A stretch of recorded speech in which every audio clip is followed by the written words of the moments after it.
In 2028, something remarkable will happen. For the first time since World War II, Germany will launch the largest warships in its history. But these aren't just bigger ships, they represent a fundamental shift in how Europe projects naval power. Germany is investing €5.4 billion in 4 next-generation frigates that can patrol oceans for 2 years without returning to port, command entire fleets, and reconfigure their mission systems in days rather than months. The F-126 frigates aren't just warships. They're Germany's statement that the era of post-war restraint is over. Today we'll explore how these 4 vessels could reshape the balance of power in European waters, why they've sparked controversy at home, and what they mean for the future of NATO's naval strategy. Germany's naval transformation didn't happen overnight. It began quietly in June 2020, when Berlin signed a contract that would have been unthinkable just a decade earlier. €5.4 billion for 4 frigates, more than $1 billion per ship. To understand why this matters, consider the timing. Russia had already annexed Crimea, but the full-scale invasion of Ukraine was still 2 years away. China's naval expansion in the South China Sea was accelerating. Arctic ice was melting, opening new shipping routes and potential conflict zones. Europe was waking up to a new reality. The peaceful post-Cold War era was ending. Germany's response was the F-126 program, officially known as the Niedersachsen class. At 11,000 tons displacement and 166 meters long, each vessel exceeds the size of many destroyers in other navies. For comparison, America's workhorse Arleigh Burke destroyers displace around 9,000 tons. These German frigates are 20% larger, but size alone doesn't tell the story. What makes the F-126 revolutionary is their operational concept. Traditional warships return to port every few months for maintenance, crew rest, and mission reconfiguration. The F-126 are designed to stay at sea for up to 2 years, with crews rotating every 4 months while the ship remains on station. This isn't just impressive engineering, it's a strategic game-changer. A navy that can maintain continuous presence without returning ships to home ports can influence events across multiple theaters simultaneously. For a country that has historically relied on diplomacy over military presence, this represents a profound shift in thinking. What exactly makes these frigates so capable? The answer lies in 4 key innovations: automation, modularity, endurance, and integration. First, automation. The F-126 operate with a core crew of just 114 sailors, roughly half the complement of similar-sized warships. Advanced computer systems handle everything from engine monitoring to damage control, reducing the human workload and enabling longer deployments. Second, modularity. This is perhaps the most revolutionary aspect. The ships feature dedicated spaces where containerized mission modules can be installed or swapped out. Need anti-submarine warfare capabilities? Install the ASW module developed by Atlas Electronics. Switching to convoy escort duties, swap in the air defense module. These changes can happen in days, not months. Think of it like changing apps on a smartphone, but for warships. A single hull can perform dramatically different missions depending on what modules are installed. Only the U.S. Navy's littoral combat ships attempted something similar, though with mixed results. Germany's approach appears more robust and practical. Third, endurance. The ships use advanced automation and modular logistics to extend deployment times far beyond traditional limits. Spare parts, consumables, and even mission modules can be delivered by helicopter or small vessel, keeping the frigates operational without port visits. Fourth, integration. The F-126 are built from the ground up to work seamlessly with NATO forces. Their Thales Tacticos combat management system, Hensoldt TRS-4D radar, and standardized communications ensure they can plug into multinational task forces without compatibility issues. The propulsion system deserves special mention. A hybrid setup using electric motors and diesel engines allows silent low-speed cruising, essential for submarine hunting, while maintaining high-speed capability when needed. The electric drive also provides abundant power for future energy-intensive weapons like lasers or railguns. How do these frigates compare to other European warships in terms of firepower? The answer reveals just how seriously Germany is taking its naval modernization.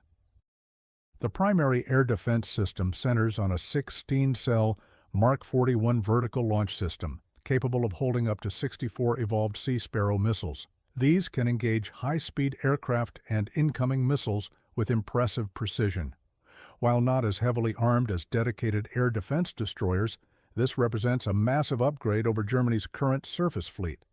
For surface targets, each frigate carries 8 Kongsberg naval strike missiles, stealthy, sea-skimming weapons that can hit targets over 150 kilometers away. These same missiles can strike land targets, giving the frigates a precision strike capability Germany has never possessed at sea. The main gun is a 127mm naval cannon capable of firing precision-guided munitions up to 100 kilometers inland. This isn't just ship-to-ship combat, it's genuine power projection capability. Close-in defense comes from rolling airframe missile launchers and 27mm autocannons. Electronic warfare systems from Rode and Schwartz provide sophisticated detection and jamming capabilities. Perhaps most importantly, each frigate features a large helicopter hangar capable of housing 2 NH-90 or similar aircraft. These extend the ship's sensor and strike range by hundreds of kilometers, making each frigate the center of a much larger operational bubble. Compared to France's new FDI frigates or Britain's Type 26 program, the F-126s are larger and more heavily armed, though they sacrifice some weapons capacity for their modular mission systems. It's a different philosophy, flexibility over pure firepower. Building these frigates entirely in Germany wasn't just about naval capability, it was about industrial strategy and political sovereignty. Despite awarding the primary contract to Dutch firm Damen, Berlin mandated that all construction happen in German shipyards. The work is distributed across 3 major sites. Peen Shipyard in Wolgast handles steel work and stern sections. Kiel constructs the bow sections. Then both parts are joined and towed to Hamburg, where the historic Blom plus Voss yard completes outfitting and testing. This distributed approach serves multiple purposes. It maximizes regional employment, maintains shipbuilding expertise across multiple locations, and ensures political support from various federal states. The project supports thousands of jobs and represents the largest naval construction effort in German history. But the program hasn't been without controversy. When Germany initially opened the competition to European firms, labor unions and opposition politicians cried foul. They argued that critical naval technologies and industrial capabilities were being handed to foreign companies. The IG Metall Union warned that 15,000 jobs across the maritime supply chain could be at risk. Regional politicians demanded that naval shipbuilding be classified as a key technology protected from EU competition rules. Cost has been another flashpoint. At over €1 billion per ship, critics question whether this represents the best use of Germany's €100 billion defense spending boost. Some argue the Navy's immediate needs lie elsewhere, perhaps in fixing Germany's notoriously unreliable submarine fleet or upgrading support vessels. The political pressure was intense enough that Germany originally planned 6 F-126, but scaled back to 4 due to budget constraints. Plans for follow-on F-127 air defense frigates were also indefinitely postponed. Yet despite the controversy, the program continues with broad political support. Even critics acknowledge that Germany's naval capabilities had fallen dangerously behind, and that some form of major modernization was essential. How will these frigates actually operate once they enter service? The answer reveals just how dramatically Germany is expanding its naval ambitions. The 2-year deployment cycle is genuinely revolutionary. Traditional naval operations are constrained by the need to rotate ships back to home ports every few months. Crews need rest, ships need maintenance, and mission equipment needs updating. The F-126 break this cycle through automation and modular logistics. Imagine a frigate deployed to counter piracy operations off Somalia. After 4 months, a fresh crew flies in and the old crew flies home, but the ship stays on station.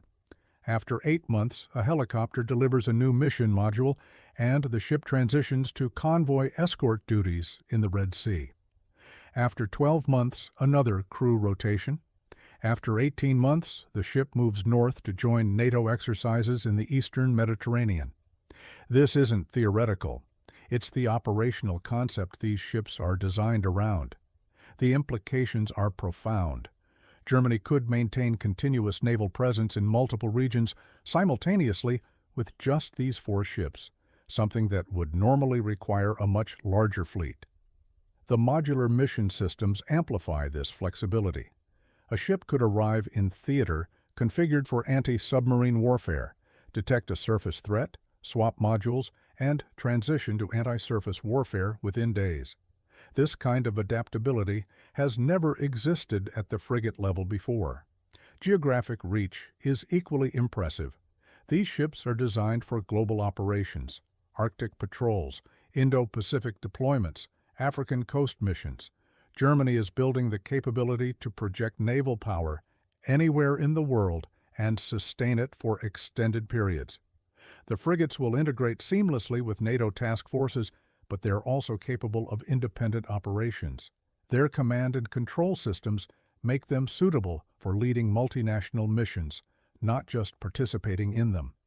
This represents a massive expansion of Germany's naval leadership potential. What does this mean for European naval power more broadly? The answer depends on how you view Germany's changing role in continental security. For decades, European naval power has been dominated by France and Britain. France maintains a nuclear-powered aircraft carrier and global naval presence tied to its overseas territories. Britain, despite post-Brexit budget pressures, still operates a significant blue water navy with global ambitions. Germany has traditionally played a supporting role, providing capable but limited naval forces focused primarily on Baltic and North Sea operations. The F-126 program changes this dynamic fundamentally. By 2030, Germany will possess 4 of the most capable frigates in European waters. While 4 ships don't make a superpower navy, they represent something more significant: proof of concept for a new model of naval operations. If the continuous deployment model proves successful, it could influence naval thinking across Europe and beyond. Other European navies are watching closely.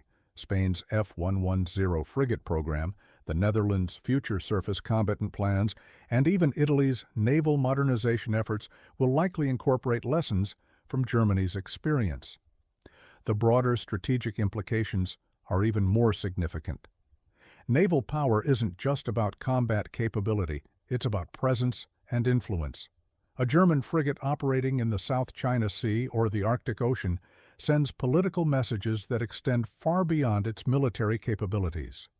For NATO, the F-126s represent a welcome addition to collective naval power at a time when Russian and Chinese naval activities are increasing. But they also raise questions about burden sharing and command structures. If Germany can maintain continuous global naval presence, how does that affect alliance dynamics? The F-126 program faces several critical tests in the coming years. First, can the continuous deployment model actually work? The concept is impressive in theory, but managing crew rotations, logistics support, and mission module swaps across global distances is enormously complex. Early operations will be closely watched by allies and adversaries alike. Second, will the modular mission systems deliver their promised flexibility? Previous attempts at modular naval design have struggled with reliability, integration, complexity, and cost overruns. Germany's approach appears more mature, but real-world operations will provide the ultimate test. Third, how will these ships integrate with Germany's broader naval strategy? 4 frigates, however capable, cannot transform German naval power alone. They need support vessels, submarine cooperation, and air cover to reach their full potential.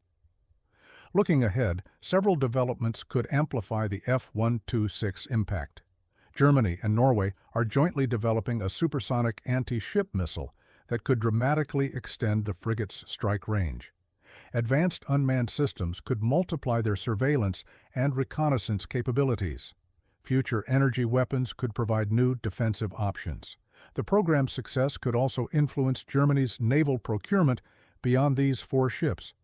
If the F-126S prove their worth, pressure will grow to resume the expanded program, perhaps building the originally planned 6 frigates, or even more.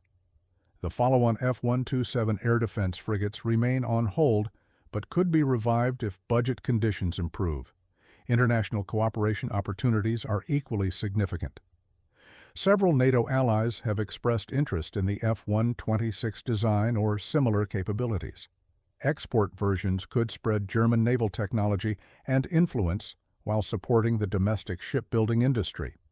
The F-126 frigate program represents more than naval modernization.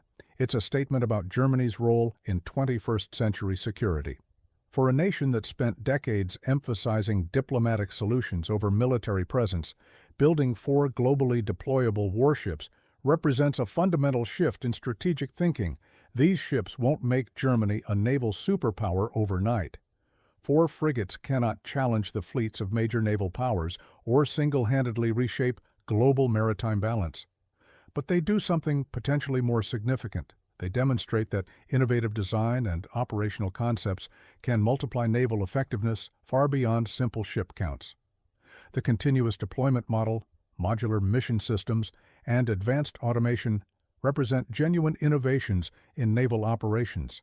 If successful, they could influence ship design and naval strategy worldwide. Other nations will study the F-126 experience closely, potentially adopting similar approaches for their own naval modernization. For Europe, the implications are profound. A Germany capable of sustained global naval presence changes alliance dynamics, burden-sharing calculations, and strategic planning across the continent. Whether this represents stabilizing strength or disruptive change depends largely on how these capabilities are employed. The first F-126 frigate, Niedersachsen, is scheduled to enter service in 2028. When it does, it will carry with it decades of German naval ambition, billions of euros in advanced technology, and the hopes of a nation seeking to redefine its role in global security. The question isn't whether these ships will be capable. The technical specifications suggest they will be among the most advanced frigates ever built.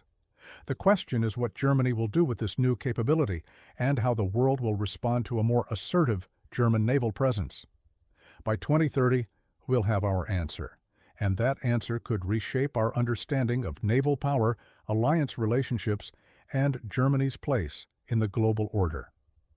What do you think? Will Germany's naval expansion enhance European security, or does it risk destabilizing established maritime balance? How should other nations respond to this new model of naval operations? Share your thoughts in the comments below. Thanks for watching, and we'll see you in the next video.